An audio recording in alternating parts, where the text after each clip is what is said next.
The glaring issue is the error rate. How it's virtually doubled in 7 or 8 years is a question that I think every taxpayer in the state should be aware of. I think it's important that we all keep an eye on that number to ensure that simply by people being careless. That is State Senator Don DeWitt during this week's Joint Committee on Administrative Rules hearing, questioning Department of Human Services officials about the state's high error rate in the Supplemental Nutrition Assistance Program, federal tax subsidies for food benefits for those who need it the most. And Illinois' error rate has practically doubled in the past 7 or 8 years. What's being done to bring that down? Because if it doesn't come down, it's going to cost Illinois taxpayers hundreds of millions of dollars. It is Illinois in Focus daily. I'm Greg Bishop. Wake up with us each and every weekday morning as we break things down for you to understand in the land of Lincoln so you can get on with your day. Listen, I get paid to do this each and every weekday morning. I get paid to watch hours and hours and hours of committee hearings and stay up way into the early morning hours whenever they're in session.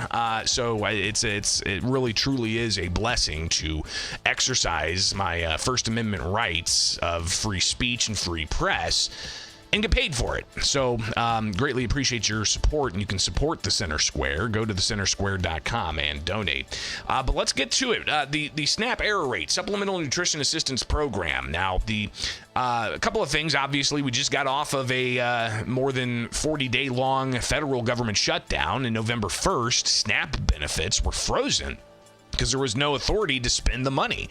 There were lawsuits, and there were judges saying you can spend half of it, and the Trump administration pushing back saying we don't have the authority to do any of it. So ultimately, Democrats, few, including Illinois U.S. Senator Dick Durbin, caved and joined some Republicans in voting to reopen the government. Another potential government shutdown could happen in late January. We'll see what happens, but part of all of this, of course, was the SNAP benefits being frozen because of the government shutdown. But even before the government shutdown and those SNAP benefits were frozen, which they have since reopened, you had the Trump administration and Republicans in Congress pass the so-called Big Beautiful Bill. And in that, it dealt with the Supplemental Nutrition Assistance Program and ensuring states get their error rate down. Now, the error rate for a state's SNAP program includes overpayments and underpayments, though the vast majority of the error rate is overpayments, meaning paying people food benefits that's a level that they don't deserve or they don't deserve at all because of certain eligibility requirements. So the federal government's requiring states to get the SNAP error rate down below 6% or have to spend state tax dollars to cover the cost. There's also new eligibility requirements that were actually in place, from my understanding, before COVID. But then the COVID pandemic, they lifted a bunch of these, and the Trump administration looking to just revert back to requiring people to go to work or to volunteer in order to get food benefits, unless they are, disabled and can't work. So there's certain types of eligibility requirements that are now law that the state of Illinois is going to have to comply with, or again, it's going to cost hundreds of millions of dollars. So the Joint Committee on Administrative Rules, a bipartisan committee at the State House that oversees administrative rulemaking. So when a law is passed, the administration and the agencies have to craft the rules that they're going to use to enforce the law.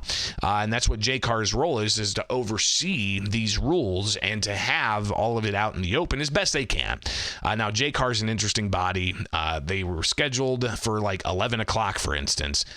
But they typically don't get into the chamber until like noon, an hour after or so. They have a pre-meeting beforehand, and they talk about all the things they're going to talk about. So it's interesting to see, a very concise and distilled hearing after a pre-hearing that's behind closed doors with staff.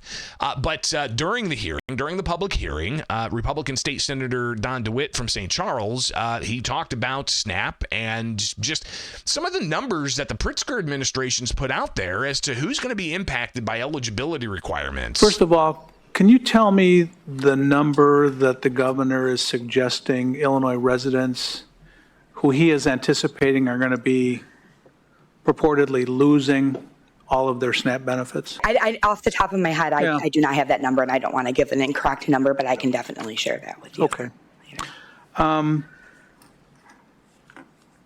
It is, I will say it is a large amount that could potentially lose their benefits under the new role of the able-bodied adults without dependent rules. Sure. So has anybody done a calculation as to what percentage of those current SNAP benefactors will be exempted by existing rules and regulations in the state of Illinois? I don't believe that there is a calculation, to my knowledge, that has been shared with me. Would you at least acknowledge that there could be a percentage of those recipients who could continue to receive their SNAP benefits given the existing exemptions that appear to be remaining in place? There is a percentage, and I will say currently what the Department of Human Services is doing is working to make sure that everybody who is eligible for those exemptions is receiving them. Could you at least acknowledge that there could be a significant number of those people who may very well choose to meet the work requirements? I don't think that it's my place to speak for those people, whether or not they choose to meet those work requirements. I'm just asking, do you believe some of them may choose to opt in for the working requirements in order to maintain their SNAP benefits? It's possible, sure. So the questions, of course, are about, some of the numbers that the Pritzker administration and the director of the Department of Human Services have put out there, and characterizing Trump and Republican laws that were passed and signed by the federal government to have work requirements. And we've heard numbers of like 300,000 people in Illinois are going to be cut off instantly, and the red flags that the Pritzker administration's raised with large numbers and the economic impact that they claim it's going to have, and so on. And I believe DeWitt at one point in the JCAR hearing criticized that, saying that the numbers are seemingly inflated by the Pritzker administration, and some could see that as being for a political purpose.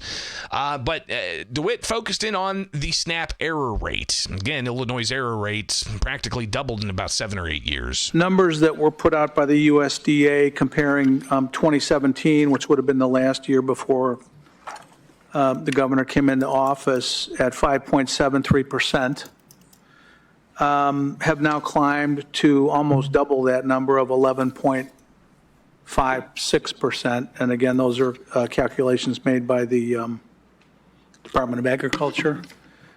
Can you talk a little bit about why has that number doubled over the last 7 or 8 years? It's a very expensive proposition for the state of Illinois if the number stays high, correct? To the tune of about $800 million is the under the new rules with the cost sharing. I don't know if the whole $800 million is just from the cost sharing for error rate, but it is.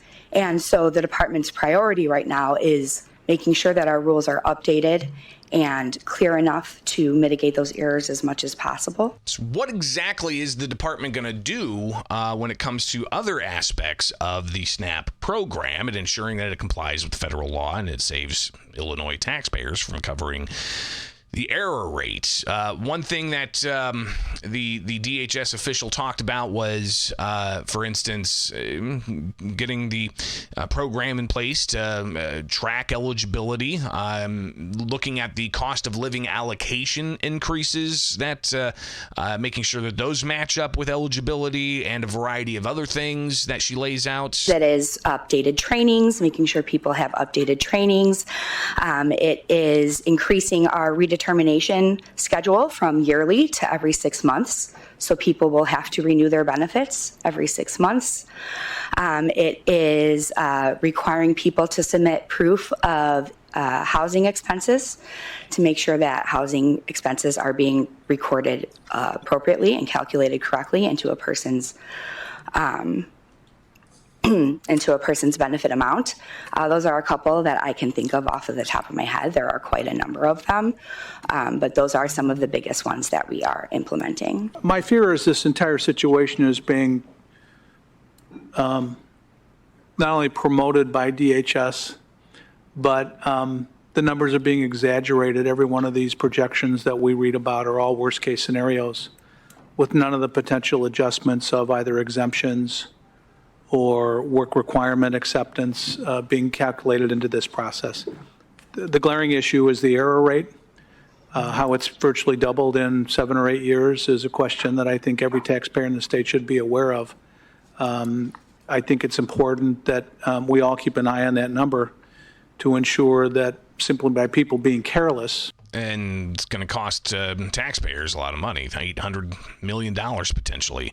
And there's other cost sharing that the federal government's asking states to step up for and cover, and that includes just implementing the program. But the vast majority of, actually all of the SNAP funding is coming from the federal taxpayers. So when you've got an error rate of 11.5%, I mean, that's like $1 out of every $10 that is an error going out. That's a lot of money. State Representative Ryan Spain, a Republican from Peoria, asked the DHS official, the bureau chief, as to when exactly they're going to see some of these policies enacted to start bringing down that SNAP error rate, and she responded. Part of the complication is that guidance from the federal level has been very slow in coming down the pipes and has been very vague. These haven't been put into the rules that we often refer back to. We are awaiting guidance for some missing information, for instance, on the changes to immigrant eligibility. They had issued some guidance to us that had a big gap in the eligibility rules. But we need to continue to have these discussions and receive updates and understand if there are policy tools that are needed to drive that error rate down to an acceptable level so that the taxpayers, as Senator DeWitt mentioned, aren't on the hook for a very important benefit, but it's a very expensive benefit. And if we can reduce the error rate as a state of Illinois, we'll be doing a good service for both of those groups. If there's a lot of fraud going out, then that's taking away from those who need it most. As you can hear the debate going back and forth, something that JCAR is going to keep their eye on, I imagine, and they meet once a month and see if they continue moving forward with their oversight of how the SNAP program is being operated in the land of Lincoln. All right, it's Illinois in Focus Daily. Get the headlines in your inbox. Go to thecentersquare.com. Sign up for the newsletter. Get this podcast where you get podcasts. Just search Illinois in Focus and you'll find it. But again, make thecentersquare.com a regular stop for your morning information.